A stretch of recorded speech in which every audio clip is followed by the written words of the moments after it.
Kevin, thank you so much for being on the podcast. I consider you a dear friend. We have been meeting with Corey Swan and Tim O'Neill for the last 7 months, doing kind of how would you describe our group, actually? I would describe our group as an iron sharpening iron group. So we're part mastermind, part problem solver, part therapy for Mm. a solo practitioner that's trying to find how not only we take our wares of sorts to market, but also how we live into our faith journey along that same path. I'm glad I asked you because I would not, that's a really great explanation compared to, I was like, we get together and we help each other just stay focused. I mean, Well, it's basically we're evolving from "you're pretty, I like you, this is fun" to "oh, we're going to be thoughtful about this. Let's do some big stuff here. Let's let's do go some out big and charge stuff. forward." Uh, I love the kind of work that you do. You are a fractional VP of sales. You own your own business, Lighthouse Sales Advisor. You're also a father. You're a husband. So you know that I like to kind of start with this macro question of how would you describe the calling that God has placed on your life?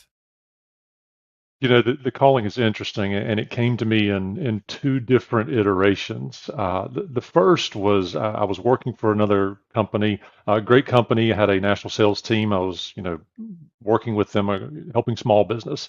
And I remember using one of those paper day planners, and I wrote kind of in pencil in the margin, "Hey, I'd like to help businesses punch above their weight."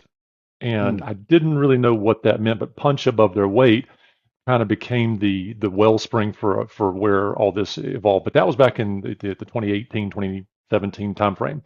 And because I was using a paper planner, I would go back quarterly and review my goals and that kind of stuff. And I said, what does that really mean? Help businesses punch above their weight.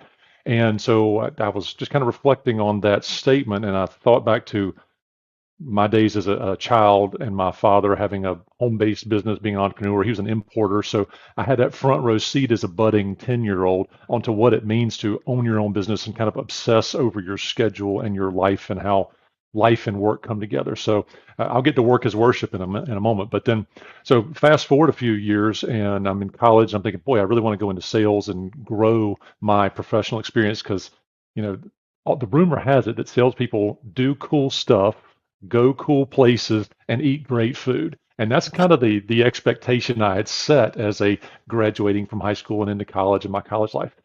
But what it evolved into is that I realized that I was really, really passionate about the people side of small business and big business for that matter. I went to work for a Fortune 500, tons of great mm. mentors, tons and tons. So I was very fortunate from a young age to weave that front row seat in business alongside great sports coaches and mentors and people who just poured into me, not only from a, "hey, Kevin, don't be a knucklehead, get better at what you do," but also as a, "hey, help people along the way" kind of approach. So the boiling point was really when we moved to Cincinnati and we spent, I spent the time leading that software sales team, and I missed a bunch of my kids' lives. So I have, Mm.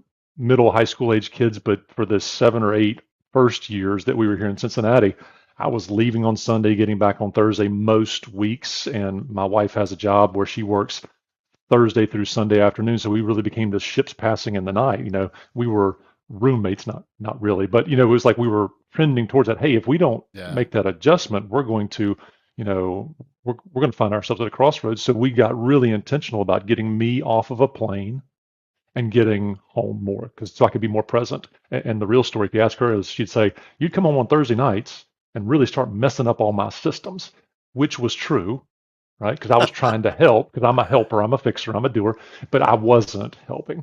So it's a fun story now, but at the time we're like, hey, we got to figure this thing out. We've been married now for 21 years, and it's a great journey, but we have that ability to play off of each other's hand and go, okay, this is or is not working, and this is how we can think through the right solution. So that's a really long way of saying all that bubbled up to the idea that, well, I can start this home-based business. I took a short stint here leading a sales team locally during the early part of COVID, but then opening this business 3 years ago allowed me to take all that experience with all those small businesses, distribution, manufacturing, people, and really, especially when I was selling the accounting software, I Mm. got to see all the same problems over and over and over.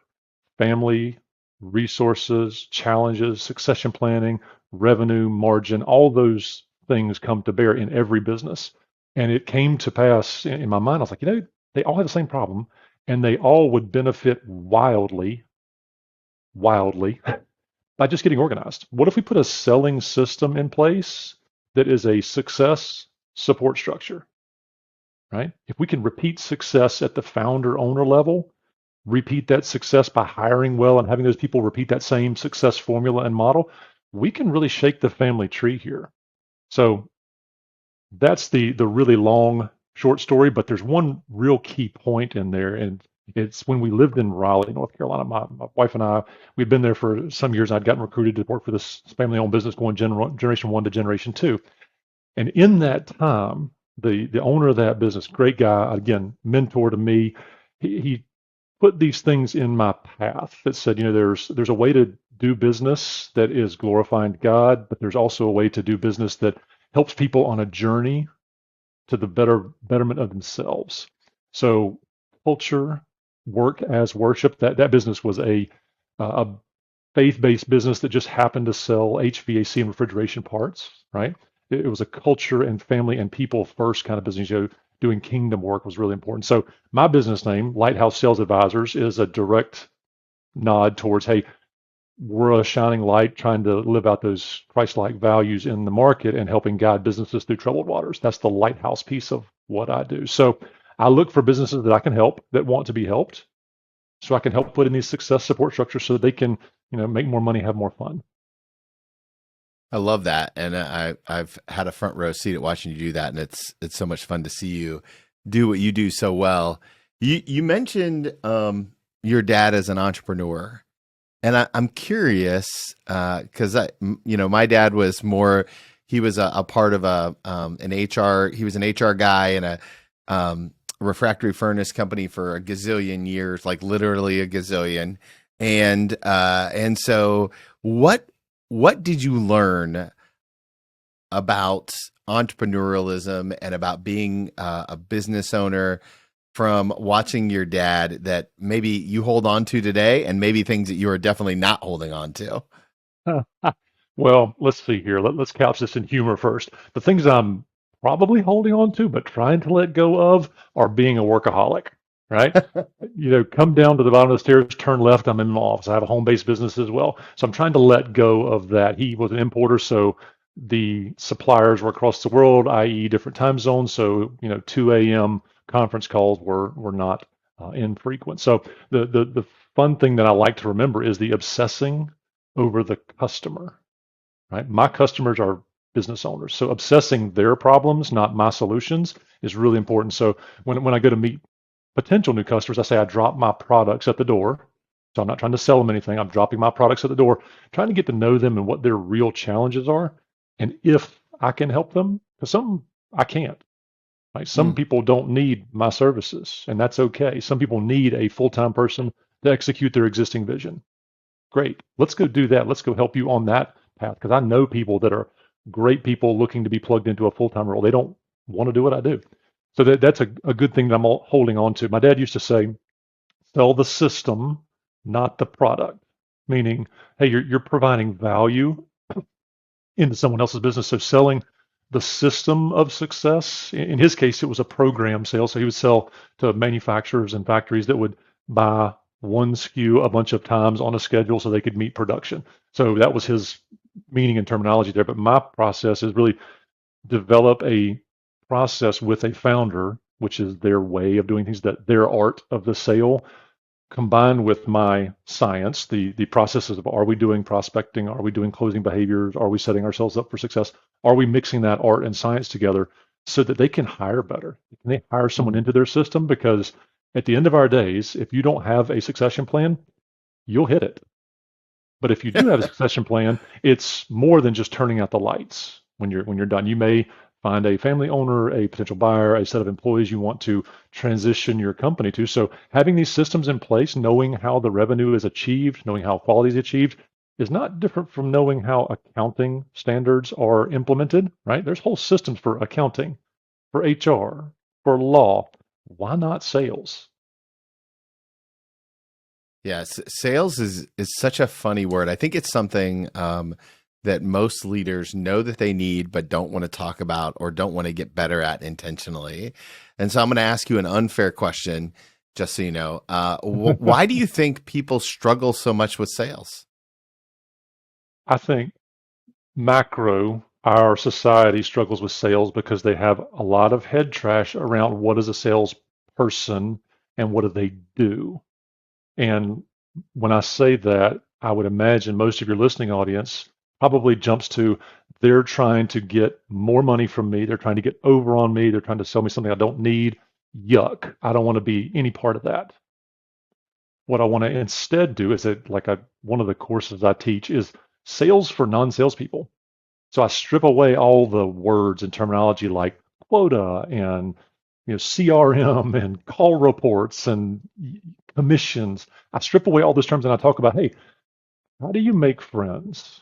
Don't you want to attract more friends that are also business colleagues? Don't, and it's beyond friends, but it's really how do we create the environment in a business environment, the setting in a business environment where we're attracting the kinds of people we want to work with, whether it's employees, vendors, prospects, you name it. If you create the business that you want to work in, everything else just works. You know, Yeah. leave all the politics out, leave all the inter-office garble, the yuck. Train people to be better individuals, better corporate citizens as owners. You know, if I say, "Hey Tony, your quota is doubled for this year," you go, "Yuck! What does that mean? Does that mean I make more money, or does that just mean I've got a bigger goal?" Let's strip all that away and say, okay, we want to target people who look like, act like, smell like, do like this. We create that persona, that ideal client that we want to serve, that we can serve, that want to be served by our solution or product. And then we focus on them. Instead of saying yes to anybody who walks in and we'll form fit our solution to whatever they want, which means we're subservient, by the way. We're serving only their interests, not our mutual interests. If we can dispel that as a goal and say, we've got a solution, commercial solution, commercially facing, that we can take and help people in their business with their customers along their path to success, whatever that is, so long as it's not stepping on someone's throat to win, we can do that. And we'll enjoy doing it if we create those systems that produce that as an outcome. Well, one of the things I know about you is that you are a very strong in your faith. You've got values, you really lean into this idea of, I mean, you've put in enough stuff in your life that it's really hard for you to be that quote unquote slimy salesperson, right? And so I'm interested. I think there's probably a leaders listening who's like, I want to do more, but I want to be protected by my values. How did you create boundaries so that you could be authentically, doing sales and also stay rooted in your faith? Well, for any listener out there, please don't do what I did because all of this is a result of me making a lot of bad choices, a lot, skinning my knees and elbows and my chin because I dove into second base where it was nothing but asphalt and I slid all the way there. I made a bunch of bad decisions and I learned from them, right? So learning quickly is a really important skill and not repeating those same challenges. But for the leader listening that's saying, hey, how does all this work together? What does it mean when Kevin says work is worship? I'm assuming that most of your leader listeners or anybody who's in your listening audience has probably gone through some sort of light strategic planning where they said, these are who I am, what I'm about. These are my core values. This is the core of who I am as a person. And maybe that's just through identifying as Christian or as something, as a provider, father, a winner, a champion, whatever your personal identity is. But then you say, well, here's the one key that I would challenge anybody with that they can apply, before lunch today. Where does that show up in your sales process? Hmm. Where does that show up in your hiring process? All those cultural attributes, where does that show up in my everyday business? If I say I am a Christian and I identify with putting others' needs before mine, but every day I'm trying to get from others, whether they're vendors, customers, employees, and I'm only thinking about my personal bottom line, I'm probably misaligned. So having done that before, I had to realize that that's probably not the way to go about it well, and develop the type of relationship and reputation that allows you to elevate your values and core holdings and your three uniques and apply them. As I look at some of your history, I know that North Carolina has a big place in your heart, right? And so moving to Southwest Ohio, even though Ohio is clearly the best state in the union, um, I almost said it with a straight face. How did you and your family decide that moving was like the next right thing? I'm always interested in like how families entertain and tackle really tough decisions. This one was an easy one. So, couple of channels here. Yes, North Carolina is near and dear to me. I grew up in North Carolina. I met my wife there. She's from South Carolina. We got her a work visa so she could come to North Carolina, the whole 9 yards. No, but we spent a bunch of time in North Carolina as a young and growing married couple. And she's always been in fine arts fundraising. So fine arts fundraising. So she's at philanthropy. So she worked for a number of cultural performing arts companies like Opera Carolina, internship with Opera Colorado, worked for the North Carolina Symphony for a number of years. And every time she got the opportunity to grow in her job, I really just got to say, hey, I can move and maneuver, and my role will just be the same in a different city. And so we got to we got to chase her dreams together. And Cincinnati was a natural outjet of that. So we were in the Carolinas, in Raleigh, North Carolina, from Charlotte for 10 years. And she got this call about this wonderful opportunity in Cincinnati to come lead special campaigns here, and she's since gotten a number of promotions here and just loves her job. Right, so it was really easy. Plus, she has a twin sister who just lives, 100 miles away over in Indianapolis. I think my math is wrong there, but lives fairly close by. So the family draw there was really wonderful. So that was a pretty easy scenario. Now, the thing I've been challenged with, and for all your listeners, you should know that barbecue is a noun and it's only pork. And there's a certain type of sauce that is near and dear to my heart. I'm a vinegar sauce guy. I will eat the maple and the other syrups. My wife is from South Carolina, so she's got the mustard sauce. But that's what's really different about Ohio versus North Carolina, South Carolina, is the absence of sweet tea. When somebody orders tea, it's, you want sugar with that, and we're categorically no, thank you. Sweet tea is made hot with sugar, not sugar added later to iced tea. It's Preach. just, whew. Tell you what, that's every time I see a Bojangles, my heart melts a little bit. It's a good thing. Now that step into being a solopreneur and kind of opening up your own business to do this kind of work, talk to me about the faith discernment process to say, I'm going to lead something that's incredibly secure and throw caution to the wind, so to speak, to step out in faith. Tell me about that journey. It was very uncomfortable, as you might tell. I did this right in the middle of COVID, so June of 2021 is when I incorporated and started my customer acquisition efforts, and I've had nothing but a wonderful experience since. So I've been very, very fortunate. But the lead up to that was the discomfort. It was the feelings of imposter syndrome, the what exactly am I going to do from a customer deliverable perspective? All that unknown really is the thing that was kind of nightmare fuel, as you might think. But the backstop here is that since moving to Cincinnati and even in the Carolinas, we always had a really strong faith community that we were plugged in with. And here that looks like a men's Bible study every Friday morning I'm a part of, and we've been together for better part of 6 or 7 years, almost since we moved here.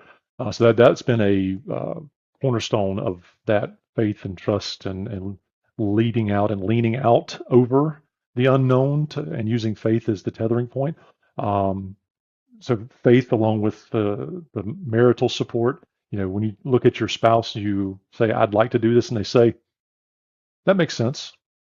In years past, she was not as interested in me stepping out on my own, not because she didn't have faith in me, but just because we were, young parents, and we were wondering, how is it exactly that this math works of me starting my own business? But what we found is that it's been a wonderful balance of not only time and me being present for most every meal at home. So the kids are Mm. home on summer break now. So, I'm not sure when this is going to post, but summer break means they're home all the time. It's anarchy. Yeah, it's absolute mayhem. But we have breakfast, lunch, and dinner together most days. There are some exceptions, of course, but it allows me to do all the things that I aspired to do when I said, hey, let's get out of the corporate meetings that keep me till 6 and 7 and 8 p.m. and let's be here for all the things that I now kind of sometimes begrudge. Putting the taxi sign on top of my car at 5 p.m. to drive to all the soccer and all the, horse and all the school and friends and all the things going on in their lives. But what's really unique is when I can be quiet in the front seat of the car and listen to what's going on in their lives. That's the wellspring that says, oh, check mark, this was a good move. Money Mm. aside, this was a good move because there's bigger things, there's bigger kingdom things than, dollars and cents in the bank account. How do you how do you teach that to your kids, right? I know that you and I both have older kids compared to some of the other people in our group. I'm always interested in stealing great practices or on like how you're developing that kingdom mindset with your kids and leaning into that. Your kids have obviously watched you take this leap of faith. How do you talk about it? How do you lean into it? How do you get them to see that on the other side of obedience is a fruitfulness? That's a really tough question. And it's tough because I'm gonna use my feeling words. Thank you, Tony. I'm gonna use my feeling words. I feel like most days I don't do a great job of it. So for your listeners, there's a permission to, hey, you don't have to be first in class every day. I make a lot of those same mistakes, right? We're really fortunate. Again, I'm back to the plugged into the faith community locally. The youth group here for my daughter has been instrumental in drawing Where do her you guys go to closer. church at? I love to plug good churches. Yeah, Wyoming Presbyterian Church. Excellent. Yeah, it's in just a little north of Cincinnati. We've got a great co-pastor couple there who just does a yeoman's job of finding new ways and different ways to connect with kids. The youth group leaders there have been in place for a long time, so my daughter has gone to places I've never been. She's done things I've never done in faith formation and faith Mm. practice. So, urban mission, disaster relief mission, rural Appalachia mission with the middle school. Um, Social consciousness mission trips. So the things that I never thought to expose her to, others did for me. So leaning back on those leaders and saying, hey, I don't know how to help her or help him get plugged in. And they say, great. Just keep trying to be a good example of a parent at home and maybe yell a little less. And I can do that. Those are all things I can do. But they've taken that mantle, and as a community, right, the Wyoming community and the greater Cincinnati and the greater, Ohio, Southwest Ohio communities have really been that faith formation piece that's helped elevate my kids, right, in ways that I can't because, I'm on that slippery slope of intelligence as they approach being teenagers. I'm less and less intelligent as the day goes along. Amen. Rumor has it by the people who've gone before us that at about some age between 20 and 25, we start to get smarter again, but I'm that's still a question mark for me, but we'll see. My son asked me for advice on something the other day, and I about fell out my chair. Right? Like, it's like I don't know what that's like. he was like, "Dad, what do you think?" And I was like, I'm not ready. I'm not ready." Right? Like, so, So, but you mentioned the business aspect. So I remember we were riding in the Carolinas between a holiday family events, like one family, in-laws to in-laws kind of drive. And my wife and I are in the front seat thinking the kids are asleep. They were a little bit younger, maybe 3 or 4 years ago, but we're talking about like a customer interaction and a next week and a next event at the past week. And what do you think? We're kind of bouncing ideas and just kind of talking through our feelings about our jobs. And all of a sudden we hear this, little cherub voice in the back seat just say, deadpan. Mom and Dad, that's really interesting. I was like, did he just have one of these wake up moments? But no, he was listening the whole time and we didn't realize it. So wow. modeling the discussions, and you and I had an offline discussion about this the other day about, hey, how do we talk about business, work as worship, business challenges? Owning a business is not always, candy canes and rainbows. Maybe it's cotton candy and rainbows. Either way, it's neither of those all the time. The real challenges are, hey, I'm struggling with this, and for me, this thing is documentation, right? Just Mm. getting the words from someone else's mouth cohesively in a spelling error-free document, because we're solo practitioners here, so it's all us all the time. So we've got to be good at spelling and Grammarly. But finding that way to talk about not only the successes but also the challenges in a way that's not degrading to our practice. Like we're not just only highlighting failures or only highlighting successes. We're not doing the social media curation of our lives behind our desk. We're actually working towards the next goal. That work as worship is, hey, we want to do good work all the time. And if we're not doing good work, we probably don't want to do that work at all. And we want to be very transparent about why we're not doing that work anymore. One of the things that's been interesting for me in my solopreneur journey, and I think probably for you as well, is understanding the right yeses and the right nos when it comes to certain opportunities. I would love to hear your discernment process, on like when is the right client, when do you say no to a client, when do you let a client go? Like, how do you? Because like in my Christian heart, I want to help everyone. I want to, because I believe in what I'm doing, as I know you do, right? Like we know that the services that we have bring value, but also sometimes people are very people-y, and so like, how do you determine the right yeses and the right nos? So isn't it funny how all Americans and Westerners, we start the storytelling with so, comma. My answer is I'm not great at that. That's a skill I'm not great at. I typically have customers for a long period of time, and I'm super thankful for that. And oftentimes I want to be a part of their lives. So, just yesterday there's a customer that we finished up, some months ago, but I went and worked at his office yesterday afternoon just because I enjoy the relationship and the connection, right? So building that kind of relationship and rapport allows it to feel less like a transactional, I work for you, complete the scope of work, you pay me, high five, right? That's not the work as worship. That's not the lighthouse. The lighthouse component of what I do is shining that light. And when there is a troubled waters ahead, I'm present. So they know and feel permission to say, hey, Kevin, I got this thought that's bouncing around my head. What do you think about this? That's when I know that we've crossed the transaction to friendship and bonding over building better businesses. Because at the end of the day, we're building better businesses. And I don't think I said this earlier, but the reason I started this business in the way I started it, as opposed to some other flavor of consulting, is most people have had a really tough boss. You could say bad boss or put some other descriptor in front of that. But my kids are going to go into the workforce in a few years. And so Lighthouse Sales Advisors, powered by Sales Acceleration, there's 165 to 200 people, I'm closer to 200 now, advisors across the US that are doing exactly what I'm doing, leading with that servant heart, trying to be better and build better businesses so that when our kids and grandkids go out into the workforce, they've got less crazy people to work for, less people with their hair on fire. We're building these systems for business that return success. So that's my plug for Sales Acceleration, the corporation that I license content from, because they're living out their faith as well and attracting consultants like me and advisors who want to own their own business, who just need some help with the back end, right? Yeah. Managing the back end of life, so that we can all do this work commercially facing to the U.S. small business market. So we're building better businesses in every geography. One of the things I know about my podcast family is that they love to pray and they love to kind of root for people. And so let's say that you and I are talking again at the end of 2025. What are we celebrating about what God has done through you and your business? Ooh, so the 18-month overview, roughly. We're celebrating a few things. We're celebrating sustainability. We're celebrating personal family faith formation.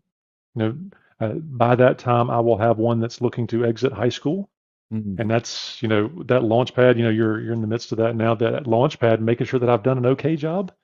I don't want to think that I've done an excellent, holy cow, I should win an award kind of job for parenting, because I'm pretty sure I haven't. But the idea that, hey, we've given them enough of a base to build success in their own lives from. So that is a faith formation piece. From a business perspective, um, part of my business planning is every customer from a customer, and part of what Mm. I'm looking for. So I want to build that kind of trusted advisor relationship where people feel comfortable going, I've got a friend who needs your help. So that's the kind of outcomes I'm seeking because while I have a website, my marketing is through people I interact with. So people like you, referral partners, locally, business owners that I've worked with or worked around or who heard me speak and taken away a nugget and said, wow, that's really, really great. The best compliment somebody's ever paid me was through a customer, and their wife said, hey, my wife said, I'm better because since we've been working together. Hmm. And I'm like, boy, that's a check mark if I've ever Praise heard God. one. Yeah. That means I'm, yeah, doing the things that having those tangential benefits that aren't necessarily just related to the top line or bottom line in their business. It's that building the, building people to a place that they weren't quite getting to on their own, but with a little bit of help and encouragement, they were able to ascend the next level of their growth and platform, and have that be glorifying to God. There's no discounting when God is glorified, right? Now, how many times in your secular world do you talk to people and they go, boy, that's a glory moment in my Hmm. business, or oh, wow, the Holy Spirit showed up in that moment. And I'm not as overt as that when I go day in, day out, but it's amazing how many people come to me and say, Kevin, I know you're a man of faith. And I'm thinking, wow, how'd you see that?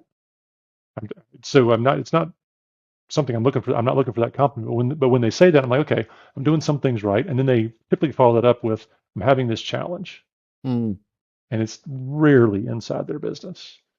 And that just tells me that the things that I'm doing, I need to do more of and stop doing the things that don't return that kind of statement because I'm sure I do a lot of those too. I big heart love spreadsheets, and I know that's not faith formation. Spreadsheets are just numbers written in a really organized format, and that's part of my love language.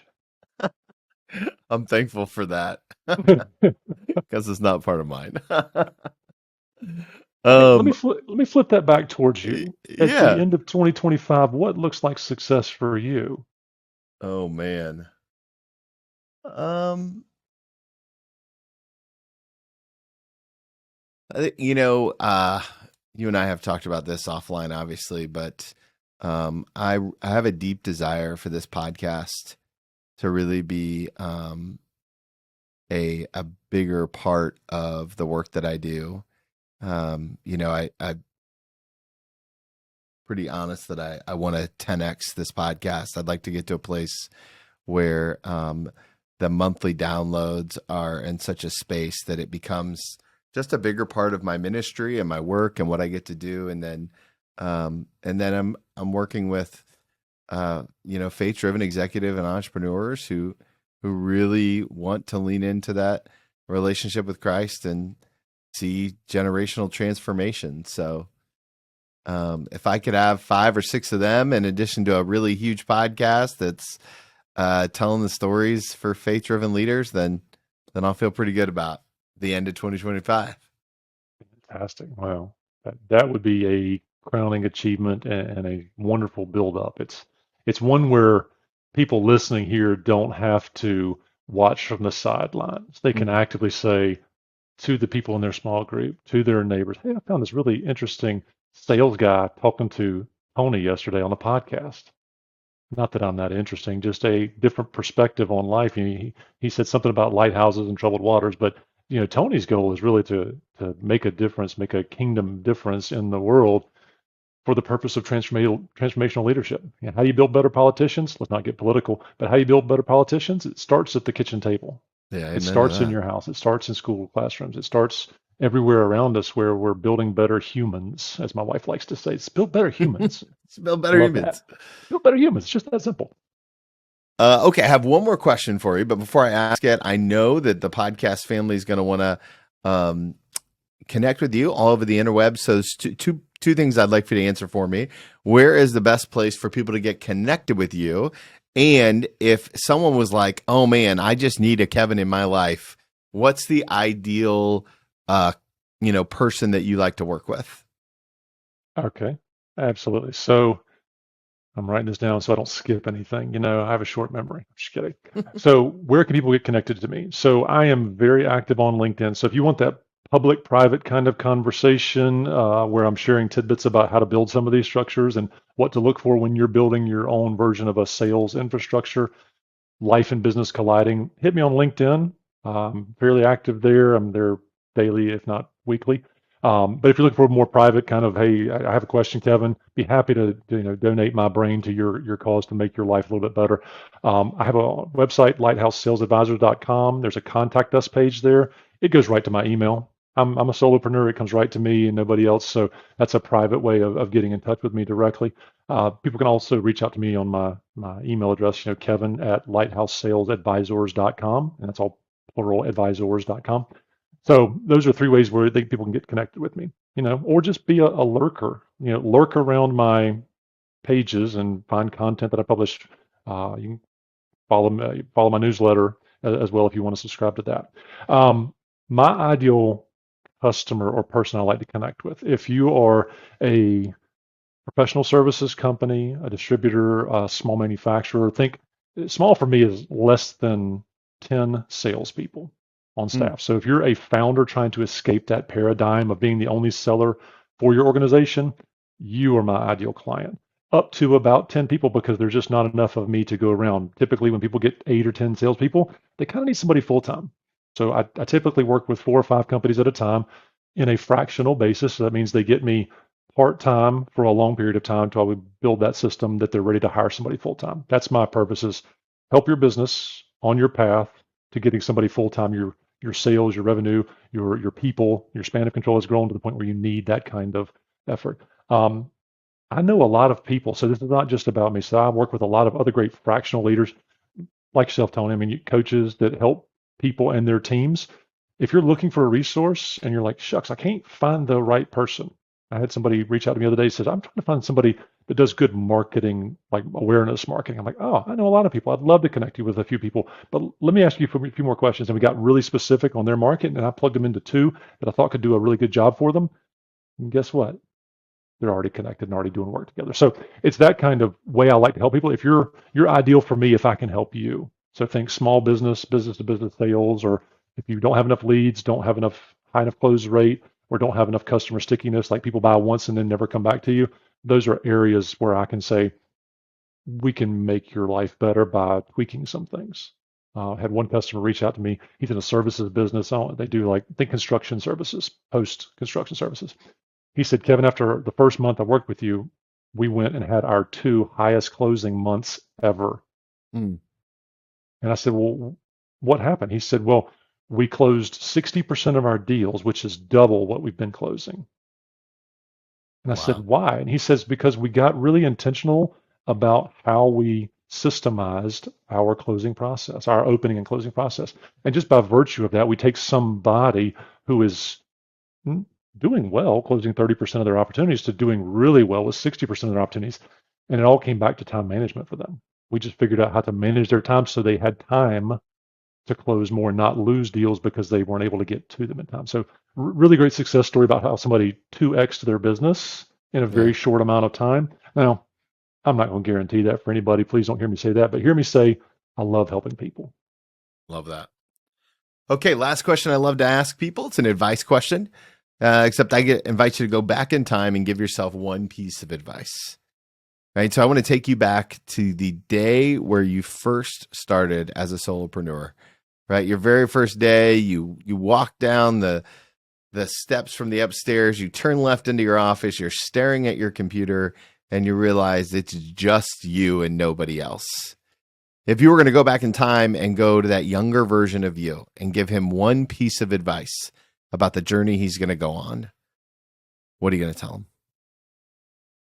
I'm going to tell him stop trying so hard. Hmm. I started trying to connect with, please, and serve everybody.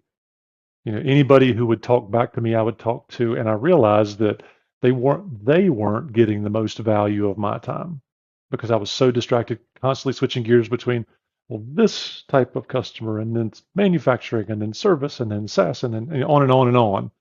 Trying to talk to 40 different verticals in their terms. I was trying so hard to show that I knew what I was talking about. Yeah. Instead of getting really specific on what I do, why I do it and who I do it for, and looking for those people. If you had asked me that question about who are my ideal clients, 3 years ago, I said any small business owner that has a sales cycle longer than a week. Mm, That's just too broad. People go, okay, I don't really know what that means, Kevin. Aren't you in sales? Don't you know how to do that a little bit better? But when I land on it, say I'm looking for the owner who's trying to escape the paradigm of being the only seller, yeah. who is thinking about what the future looks like when they want to transition the business, or a sales team where they are just stuck at a revenue plateau in professional services or distribution or manufacturing, and they just can't seem to get up to the next level.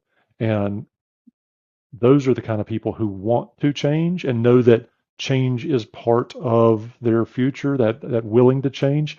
Um, I love those people because they are driven. They are out for making a difference, and they understand that sometimes change also involves changing their stuff, and they're okay with it. I love that. That's so good.